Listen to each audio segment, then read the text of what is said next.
reunited, and it feels so good. How's everybody doing this evening? Good. Good to be here. Awesome. All right. For everyone watching, we're just going to go around right now, do a little introduction. Lia, if you want to kick it off. Sure. Hi, guys. Good to see everybody. I am Lia Montelongo. Most of you know me for my portrayal as Sindel in Mortal Kombat 3, a quick spot as Sareena in Mortal Kombat Trilogies, and I did model for Tanya at E3, at the E3 live events. Good to see everyone. Right.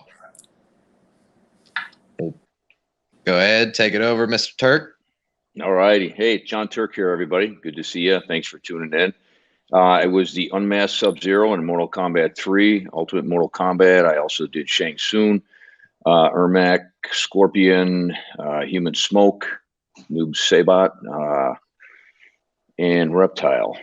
And I also been to quite a few of the conventions and things like that. So look forward to meeting everybody every time I go, and look forward to seeing everybody in the future. There we go. All right, Richard. Hey, what's going on, everyone? Richard Divizio here, aka Kano, Baraka, Kabal, and Quan, right? Lia Quan, right? Yeah, glad everyone can make it, and it's great to see you guys. Haven't seen you guys for a while now, and with the pandemic and everything, everything's just crazy. Hopefully we can get back out there and we can see each other live and do a show and meet the fans and get back out there and, you know, just answer all the questions they have. And yeah, really want to get back out there. So let's have an interview. Mm-hmm. Yeah. And Anthony? What's up, guys? From Chicago, Illinois. This is Anthony Marquez. I was Fujin. I was a Shaolin monk. But most of you guys know me as a Kung Fu rock star, also known as Kung Lao from Mortal Kombat 2, Mortal Kombat 3. Us.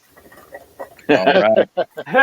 Nice intro. There he is. There he is. He popped up there. Mr. Parish. Hey. We're just going around right What's now. up? What's up? Doing a What's brief up? introduction. Jack's in the house. There we Jack, go. What's up? Hmm. How are you? So brought you guys all together today. Not only for everyone's social media to share afterwards, but also to we had a pretty big weekend, and I think a certain movie came out that's #1 right now, and I'm pretty sure everybody at this point have already saw it. So just want to go around, get everybody's input. Let's talk about the good, everything, and what's to come, or predictions on what's to come. So I'll go with Richard. I know we touched on it a little bit, so you wanna lead the head on that one. Yeah, I actually I was pretty impressed, and I know some people have some comments about how the movie started out pretty good and then it kind of tapered off, but overall, you know, I thought it was pretty gory, and I think that's what the fans wanted, and I wasn't expecting, you know, a knife in the head and Jax, you know, he squeezing the guy's head, and it was cool, man. It was, I mean, the opening scene with that fight scene, and something I really like nowadays is this this real quick editing, real fast fight scene editing. Mm-hmm. It's so much different than the 1995 film. Or even, you know, the martial arts films from back then, but it kind of has that John Wick fast editing style that I really like. And I'm not sure if that has something to do with the fact that, you know, everyone's attention span nowadays, it's just everything's just got to be like this, you know. So, but it really worked well. I was impressed, and yeah, and I have to say, I'm just, you know, Josh Lawson. As Kano, he stole the show with his humor, and you know, kudos to him. And I'm really glad that you know, he did a great job, and I congratulated him online yesterday, and he was gracious enough to come back and actually reply, and I welcomed him to the Mortal Kombat family, and he said thank you.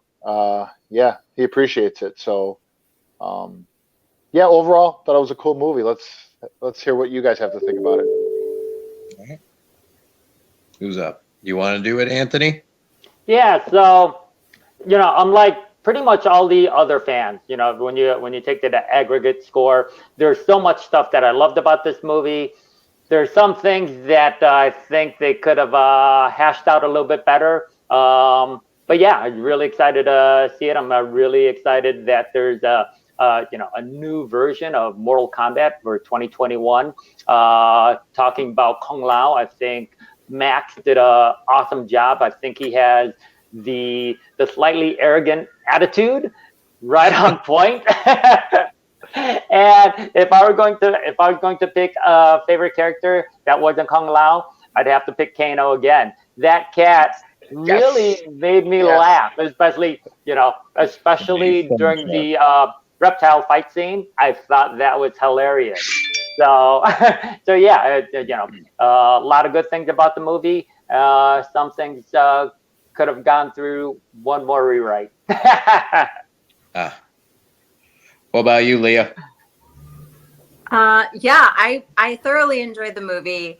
I actually, I was kind of like, this during the center of the body severs. That was really graphic. And I did read the reviews before I watched it because I just kind of wanted to have a little bit of an insight based on the former movie and what my expectations were of that back then and how I think I didn't really have any expectations. So I was really surprised.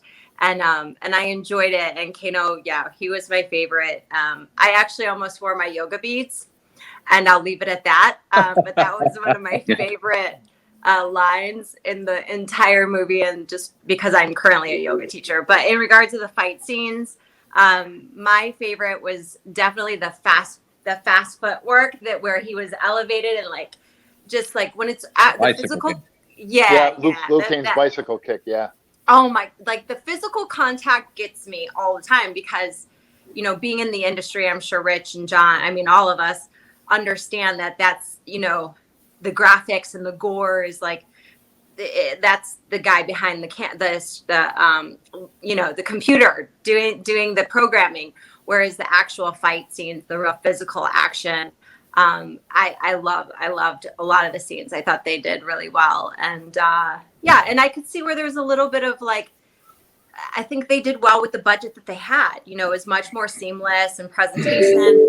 We're working with a script from a video game, so creating that backstory. I think that the characters themselves really developed their character and the portrayal to give something meaty to really build, kind of this Marvel space, which is having another sequel where fans will actually want to come out and see who's going to be in the next, and I think we're all available, right? Are we all available?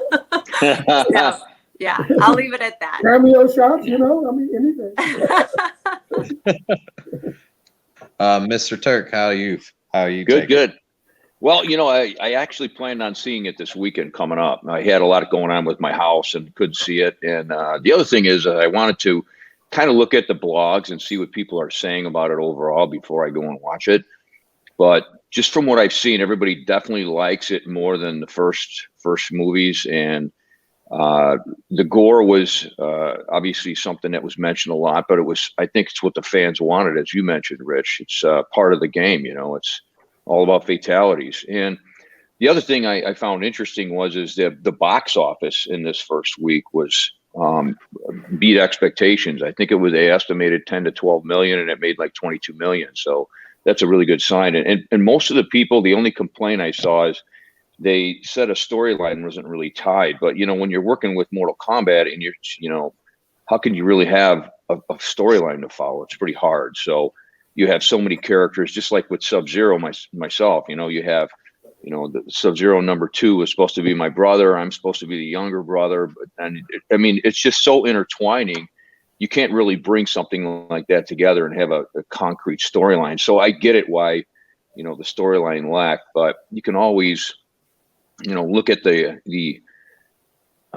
the franchise. And I think from what I saw in trailers and just what people are saying, it lived up to what everybody expected with the Mortal Kombat franchise. It's kind of neat. They're already talking about doing 2 more movies. The next ones are saying are going to be a lot with Johnny Cage. So it's going to be interesting to see the direction they go. The original director on this, I think his name's Simon McQuaid, said that he's going to probably sign on to the second one as well. So, a lot of good information people were saying on there. I'm definitely hyped and looking forward to seeing it. And like I had done in that little skit I had on Facebook, I hopefully, they look at us for some of the cameo roles in it. And the more we can push ourselves, the better. So it'd be kind of neat, see Jax with his real arms in there, Richie with his Richie, Lia, everybody in there. It'd be really cool to see all of us get like a little spot in there. It doesn't necessarily have to be, any huge role, but something where I think if you look at Mortal Kombat as a whole, even when John Tobias and Ed Boon did it, there were always little subliminal messages in there, even to when the heads fell and when people would fall on the stakes, you would see the head of John Tobias and Ed Boon would be on there and people would laugh, And I think they need to add that element because that was a huge element in the Mortal Kombat franchise, was all the hidden messages within the game. The movie didn't have any of that from what I heard. So I think that's something they could look at in the future to add to the movie is some of the hidden messages in it. And those were left out. So I think that would be a good suggestion for us to insert ourselves in that movie. And hey, there's Kano, there's Sub-Zero, there's Sindel, there's Liu Kang. I mean, all of it. It could be a big part of the next movie. So I'm just giving a plug for us guys. Thanks. Mr. Parish, did you have a chance to see the film? Oh yeah. I tried to watch it the night it was supposed to be released, and I heard all the servers crashed. And I was really fighting to stay up because I'm normally in the bed by that time. And I'm like, okay, it's 12:30. I am definitely going to bed. But I watched it in the afternoon on Saturday. And I have to say, they did a good job. And when people talk, I saw what John saw in the storyline, and I see fans face to face in my classes. And I told them, I said, you must understand when we got on the Mortal Kombat almost 30 years ago, I said, we didn't have a storyline. There was no storyboard. There was no Adobe Photoshop. I mean, you had a pager. We were using a 586 machine. You know what I mean? Come on. Yeah. Giant mop closet on the first one, Mortal Kombat 2. And I said, and we just threw stuff at the wall, and what stuck got in, what didn't make it. I said, but it was fun to do. But the way they developed this one, I saw that it's an actual prequel. Instead of doing movies and then going back and making one. Right. Starting from the beginning and developing it. And I'm like, people say, oh, I didn't, some of those characters I didn't know. I said, because it's a prequel. I said, if you watch the end of the movie, you will see he's going to Hollywood to find Johnny Cage. So, and they got to resurrect Sub-Zero and, all of them. So Motaro, so you have to take it the way it is. I said, but the effects were awesome. The fight scene, the first 7 minutes, I said, when they previewed that, I said, if it's going to look like this, this is a done deal. Okay. I said, with Sub-Zero, I'm like, okay. I said, it's going to be a good movie. So, I'll probably watch it a couple of more times before I cancel HBO. Well, you know what? I was telling Chris, I said, it was really cool, like in that beginning scene to see Danny's rope dart, being used in the film. And, I wasn't quite sure exactly how they were going to do the whole, dagger on a rope thing. But like just the way he was wheeling around and, pulling the guys in the forest there, it was, they did a pretty cool job, at showing, and what's cool about it, it was like the rope and it was the dagger. It wasn't like something like magical, like some sort of glowing rope or anything like that. It was like the way it was a gardening tool, right? It was like it was a gardening tool. Yeah, he was using it like like they didn't even have effects on it, or anything like that. It just looked like he was really using it like a martial artist would. It had some speed to it. It was pretty cool. It was just, I was impressed with that beginning fight scene. And like John said, I was like, well, if the rest of the movie is going to be like this is going to be pretty cool. Yeah. No, that when I was wife, go ahead. I was going to say that the wife was actually using it to hoe in the initial Right. scene. Yeah. Oh, was she? Yeah. Oh, yeah, that's right. Yeah. Yeah. They It was a they dark did tool. like kind of just going back about how John mentioned like in the games how John Tobias and Ed Boon like they did have just a smidge of symbolism, you know. So I don't know like and then how that whole thing is going to play out. It was a smidge. That was probably one of the only times that I really caught it. I'm sure if I watched it another time or two, there might be a little bit more of that too. No, but that was one of those things that as I was watching it, especially that first 7 minutes, and you know, Scorpion doing the rope dart stuff, I turned to the person I was watching it, or one of the people I was watching it with. I said, you know why Scorpion does rope dart? Because that's one of Danny's primary weapons, and that's what I loved about that thing, and that's what I love about, you know, how this whole universe ties together. If you know, you're going through the legends and all of that good stuff. If it was me who ended up doing the ninjas, I'm sure it would have been fine. But Danny really brought something to Scorpion, and especially rope dart being one of his primary weapons. The things with you know, the heart pull from Reptile. It's like, who, you know, that was rich. These are those things that you know originated in the back of, you know, at the back of Midway in the freaking closet, and all of these things are now playing out in 2021. You know, when Kano wins and he holds it, I was dying because you know who I saw there? I didn't see Kano. I didn't see the actor playing it. I saw Rich. Yeah. I saw Rich holding this thing up saying, Kano wins. Yeah. And so all of you know, all of those things, you know, that's what I really loved. Those are some of those elements that I really loved about this movie.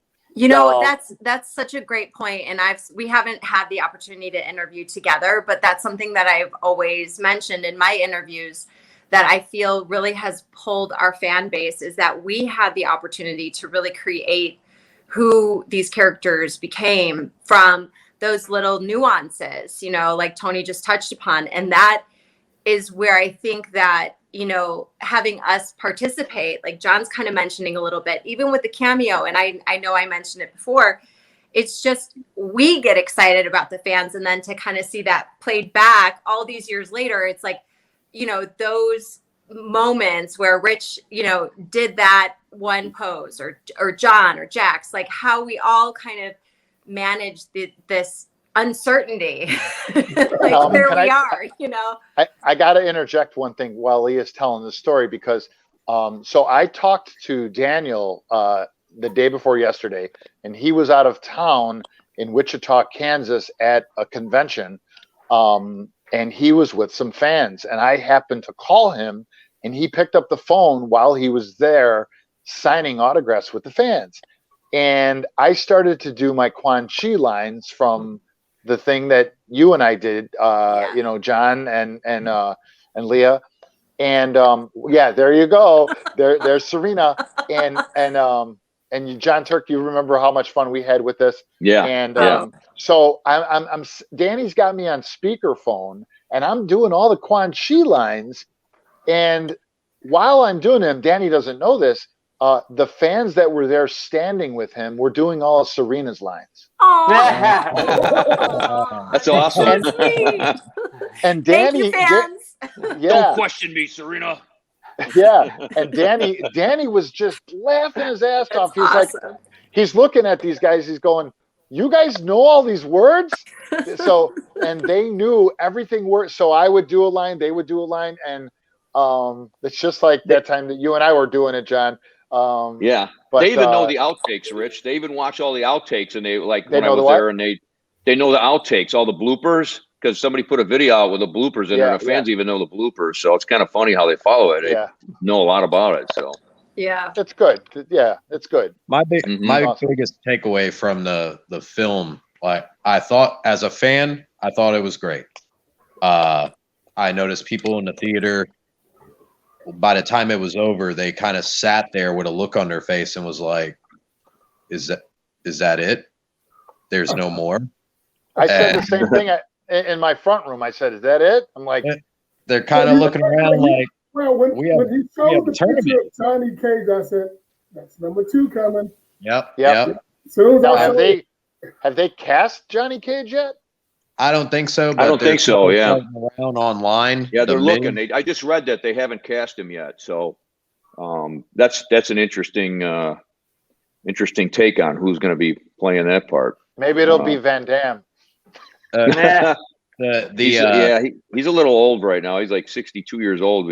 Some of those stunts and those fight scenes are pretty tough. I couldn't imagine doing them right now. Yeah, some of the things that those guys are doing, maybe 20 years ago. WWE wrestler, The Miz, he's trying to put his foot in the door with that, and Ed Boon actually acknowledged it on Twitter. So who knows what could happen with that? But I think the variety of martial arts that they incorporated into the film definitely stood out. And it'd be interesting because in a recent game, there was like a time lapse. Like they ended up going back in time. And Chris Casamassa, he said something very interesting, and it's not unheard of. Leah, you mentioned it. It's been done in Marvel. It's been done in multiple itinerations and franchises, but it'd be really cool if there was like a multiverse. John Turk, running into Joe Taslim, the 2 Sub-Zeros, John Parish meeting the New Jacks. But even within the Mortal Kombat mythos, they've been moving back and forth through time. There are multiple timelines. So there is the OG timeline. There is the 95 timeline. There is the 21 timeline, and then even within the games there would be timelines. Yeah, so this thing does exist as a multiverse. So, and I'm just gonna really say, cool I'm just going to put it out there, which Chris and I have already talked about. I would be open to auditioning for Sindel, seeing as I'm probably closer to her actual age now than when I was originally cast. I just want to put that out there to the universe. I'm growing out my hair, and I'm still training. Yeah, I noticed that the other day. I noticed that in your interview. I was like, she's growing her hair out, so I know she's Rich she's planning this. He knows. Yeah, I swear, when I saw your interview on Facebook, I said she's growing her hair out for a reason. I have my morning meditation. I am putting it out there. I am ready to go. In a perfect world, if they did it like, let's say, the Avengers, how they built up a multi-film franchise. In a perfect world, if they ended up leading up to the tournament and say something goes wrong and there's a vortex, and then all of a sudden coming out of the vortex, here comes all of you guys. You walk out into the tournament that's about to take place. That in a perfect world, even if I didn't know all of you, I would sit back and say, yes, I want to see that. So ideally, if this video ever goes around, there's an idea. I'm just saying. You got good idea. I like it. knuckleup.appearances@gmail. There you go. Good plug. There you go.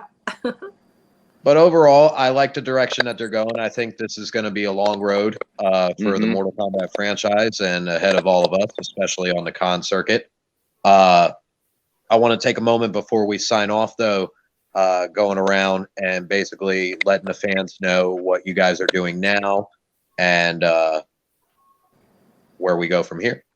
Can I just add one thing? Tony, I want to ask you this. Yes, sir. In the film, didn't he say, was it Kano that said something about wushu? Yes. He's some like Yeah, like yeah, yeah, yeah.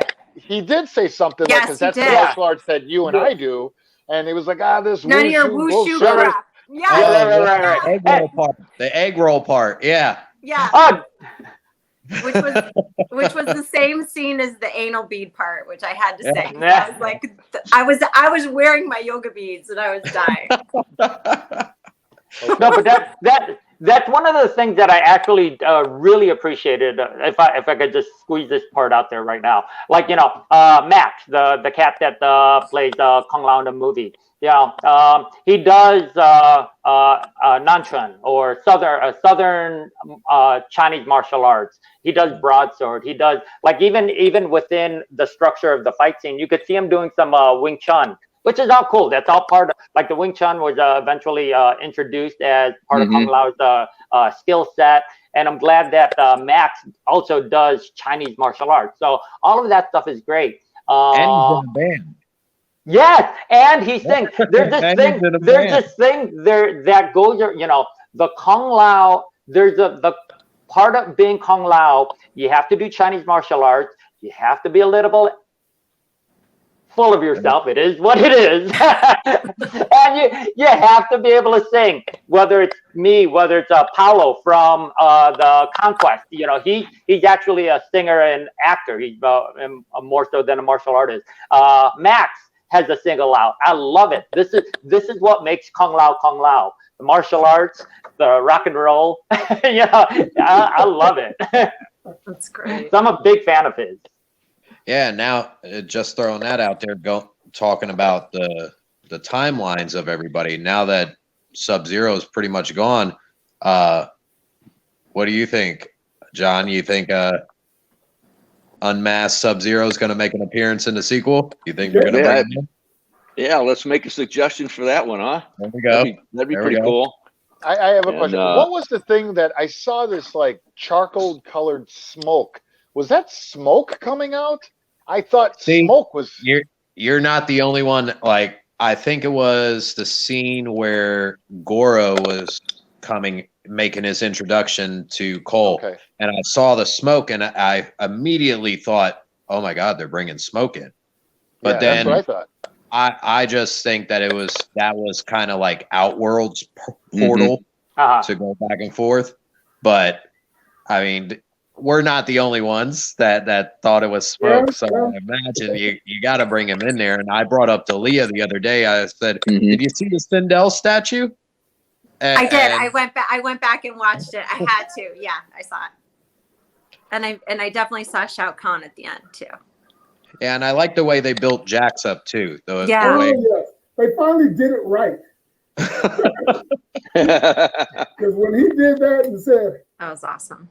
"Shit, yeah, this will work." All right, now you got it. Okay. There you go. Yeah. So other than that, guys. Go ahead. No, Rich, I was saying I like the fight scenes that I've seen too. Like even in the beginning, I just saw the trailer, but it's almost like Bourne Identity. That's when it really kind of started with Matt Damon. Those real quick clips of fight scenes, which in the past are you can't have the camera so far back to where you see his punch missed by 3 feet. You got to have it right on the person, and they got to be really fast. And that's what Hollywood's done lately. That's just really made everything so much more believable and exciting. I really like the way that's done too. You mentioned that. I just want to point that out too. I think you're onto something there. And most movies now are going that way. They're all really quick clips of these fight scenes where you really don't see the full move. You just see the fist hit in the face. You see an elbow. You see a kick to the shin, knee to the nuts, whatever you want to call it. And let me ask. I want to ask Tony. Like, Tony, you do martial arts every day. You got your school and all that. When do you think that started? Was that like during the John Woo movies? Like, how far back do you think that style of film editing for martial arts scenes, like when because I don't watch that many martial arts movies. When do you think that began? That real quick stuff. John's is absolutely right there. You know, when you're looking at the timeline, like in the beginning of the, beginning of the 2000s, it was all influenced by Yuen Wu-ping and like the Matrix style stuff, whether it's Matrix, when we're talking about mainstream movies, we're talking about the Matrix and everything that kind of influenced and like Hero and those type of things. By the time The Bourne Identity, now we're talking about 2005, 2006, that's when that style of editing became more mainstream. And so that's what we're looking at now. The more handheld shaky cam, the quick cuts, so there's pros and cons each way. You can make a fight look much more exciting, especially if you're not looking for very stylized fighting. But when you turn it around, if you have actors or stuntmen that can handle very stylized fighting, I think a mixture of things would work better, where you can actually see what's going on, and then I think they do this pretty well in the Marvel movies, especially like Captain America. They do that really well, where you can see a lot of the action, but when it needs to be intense, you do the handheld, you get in tight, and you really you can really feel the action. So I want to go do a movie now. I'm telling you, let's do it. Let's do our own. You're getting me excited about that. I want to go beat somebody up. But John was absolutely right on the Bourne Identity thing. Bringing that style of fight choreography in. Yeah. Have you guys watched Cobra Kai? Oh yeah. I love it. Okay, the school fight, I love that editing too, where the camera kind of pans back as they're fighting, and it just kind of goes with the whole fight itself. I love that editing. I wish they could incorporate that in the tournament somehow. It's almost like the camera that's on the field in football. When you see the camera that comes down onto the field and follows them, it's very similar to that. I see. I agree with what you're saying. It's pretty cool, and then it kind of moves out, and you can see everything. So, right. Hey, John. Wait, which one? There's two John. John Turk. John Call Turk. him JP and JT. John Turk. Yeah. This is for John Turk. Don't you realize Wade Raiden sent you? The Nether Realm was the place for evil beings, right? Oh my God! Was tipped off. He wasn't there. To tell you the truth here, if I could, sometimes I'll be there. Immortal? Yes, immortal. Come on, Leah. The whole fight. Come on, Leah. Leah, you got to start it off. Leah, you got to start it off. You're the one that came to me, so you got to start it off. Leah. What was my first line? Yeah, I remember when we were doing that scene. She would walk up, and I would have a smirk on my face, and she'd forget her line. She's like, "You asshole! I got to do it over again." And she'd walk back, and she'd come up again. Yes, immortal, sir. And you got to catch her, right, John? You got to catch Leah. And then I fell, and I almost landed. You on her. did. That's right.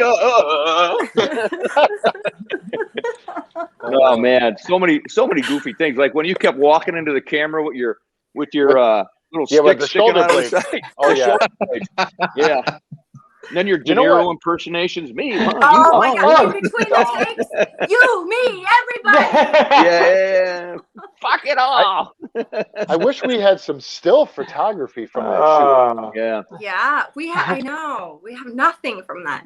Nothing. Wow. But that stuff is classic. I'll be here by myself, and I'm running line from that thing, and I am dying. It's just so I have to applaud you guys. I think a future panel at a Comic-Con, we need to reenact that whole thing. Let's do that. Let's do that. Yeah, that would be fun. That would be fun. All right, guys, we're gonna wrap it up. I thank you guys for all coming on. We'll go around real quick. If you guys want to tell the fans where to get in contact with you, if you guys want to have them at a local convention, please reach out to your local convention and tell them that you want us there. And also reach out to me on Knuckle Up Now on Instagram and Facebook, and we'll make it happen. We'll start off with Mr. Parish, if you want to tell the world what you're doing now and how they could get a hold of you. No, it's easy. Go on Facebook, Beyond Human Fitness. Go on beyond.human.fitness on Instagram. I am a professional coach and trainer for bodybuilders and elite athletes. So that's kind of what I do all day, every day. Certified nutritionist, you name it, I'm in it, in the fitness. You're like Jax all day long. Every day. Matter of fact, I'm 5 weeks from show right now. So that's why you saw me eating. I said it's time to feed the machine again. Yeah, I hear that one. All right, Lia. Okay, yes. Best way to find me is at Instagram. That's where I keep most of my social. And always checking in with fans and keeping my photos available. I'm doing a double pack right now. So if you're interested in getting a Sindel and Sareena, you can check that out on my Instagram. I know a lot of you reach out to me on Facebook. I'm trying to keep Facebook for family and friends. So be patient with me there. And I'm kind of like Jax a little bit, you know, just doing this fitness thing all day long, full-time yoga, group fitness. And I also have my own bar fitness. You can find it at liabar.com. But just really here, super excited to connect with more fans. Hope to see you all again, really in real life. But until then, thanks for having me. All right. John? Yeah, hey, everybody, thanks for tuning in. And right now, I'm doing pretty much like Lia and John. I'm heavy into the fitness industry and have a lot of experience from that. My degree was in exercise science, and you know, retired policeman from the Chicago metro area. And then I just kind of rolled into the fitness thing, but I'm just still acting. I got a film coming out where I'm playing the main bad guy in it. It's called Wolfhound. It was supposed to come out last year, but it's looks like it's going to be out this year. It's going to be a really good movie. The people that did, I forget the name of it. It's a pretty big movie. They did all the aerial photography for the fight scenes. It's about World War II. And a Jewish American pilot that gets shot down behind enemy lines, and I end up being the main bad guy that tries to take all these people out. But it's going to be a good film. And my Instagram is Unmasked Sub-Zero. Obviously, I think it's hashtag. Is that what's in the beginning? I'm so not good with social media. Yeah, I just don't. I need to get on there more. But my Facebook is John Turk. And there's like a weird letter in there, but you could find me on that. And then, yeah, so that's really about it. I'm trying to put together a new kind of like 8x10 for signing autographs. I just put it out on Instagram. Yeah, you saw that. Okay, cool. Yeah, that thing looks great, and you look great. Actually, all you guys look great. But I saw geez Louise. Which one did you like better, Anthony? The one with Scorpion or without Scorpion? To tell you the truth, when I looked at the picture, my focus went on your bodybuilding pose, your double bicep pose. Like, holy crollies, my God, guy. Yes. Okay, cool. Yeah, so I saw the Shao Kahn. I saw but my line of focus went to your double biceps. Like, okay, boom. Yeah, so, I love you too, though, and Lia, you're not the guy, not the praise all you guys, but yeah. There we go. Yeah, no, I mean it's great getting together with everybody. It's like when we all get together for the conventions in the old days when we'd go to Doc's thing or we did the E3 shows and all that. It's a lot of fun, and hopefully we'll get back to doing more of that and getting the old crew back together again and having fun, man. Rich? Just like Lia was saying, I have a Mortal Kombat page, a fan page for Facebook, but I don't really use Facebook much. Like Lia said, I like to just keep it for friends and family, but a lot of people daily contact me on there, and I always get the line, I'm friends with Daniel. So, you know, and I'm like, Me too. yeah, you know, my main social media page is going to be Instagram, where I you know, communicate with the fans. So follow me there. It's just Richard Divizio, and since the pandemic, you know, we haven't really been able to be out at any of the shows, and I have had fans wanting posters. And the closest thing I could do is you know, start this whole mailing of posters out, and I've bought boxes and things like that, and tape, and you know, printing labels and all that kind of stuff. So if someone's interested in a poster, you know, I'll be glad to sign it for you and send it out to you. My posters can be found on eBay. Easiest way to find them is just search Richard Divizio poster. But Instagram is where you're going to find me, and I hope to be out there and meet all of you soon. Love you all. We wouldn't be here if it wasn't for you guys making this franchise, you know, what it is today, and turning it into a film, and for us to be here to discuss it with all of you. I miss all you guys. I can't wait to just, you know, grab a bite to eat with you guys or something and just hang out. So, Chris, thanks for putting this together. Yeah. And Mr. Marquez, you're next. Yes, sir. All right, you guys know where to find me. Anthony Marquez _Kung_Lao on Facebook and Instagram. You know, find me on Spotify for Kung Lao and the Scorpion, Spotify, YouTube Music, wherever you digest your music. Make sure you pick up Kung Fu Rockstar. Learn all about the, you know, everything that we were doing before Mortal Kombat, how I met Rich, Danny, how, you know, we all came together. Make sure you guys pick up the True White Lotus shirt. And you guys know, you know, I'm always on social media interacting with you know, the MK community. I am so grateful to be part of this MK community. I'm so grateful that, you know, everyone, you know, has gotten something out of it over the last 30 years. So yeah, thank you, Chris, for putting this all together. All of you cats, Turk, Parish, Lia, I love you. This cat I'm always, you know, yapping with. So can we just have one more story? Can we have one more story, Tony? No, listen. No, I want Tony to tell this story. Tony, I want to hear it from you, and I want you to tell the fans, because I could see them on the bottom of the screen here. They're watching. Yeah. So I want, from your words, I want to hear you tell the story about how you dropped the weight on your foot and how you were supposed to be the ninja instead of Daniel Pesina. So please tell us the story. Okay, so here, real quick. So they're working on this video game. I don't know what it's called. Maybe it's called something. Who knows? Whatever. And it's fine. You know, all of you guys, all of you cats could sympathize with this. It's 5:45 in the morning. It's the leg press. I haven't really had any coffee yet. I'm pulling off the 40, you know, there's a bunch of 45s on there, and I'm pulling it off. I'm not as strong as either, you know, any of these tricks. So I had a 25-pound plate in front of the 45-pound plate. I don't go 45s across the board like some of these cats. I had a 25-pound plate on there, and I'm half asleep. I'm pulling off the 45, and the 25. Oh, my little baby toe. You had a quarter drop on your foot?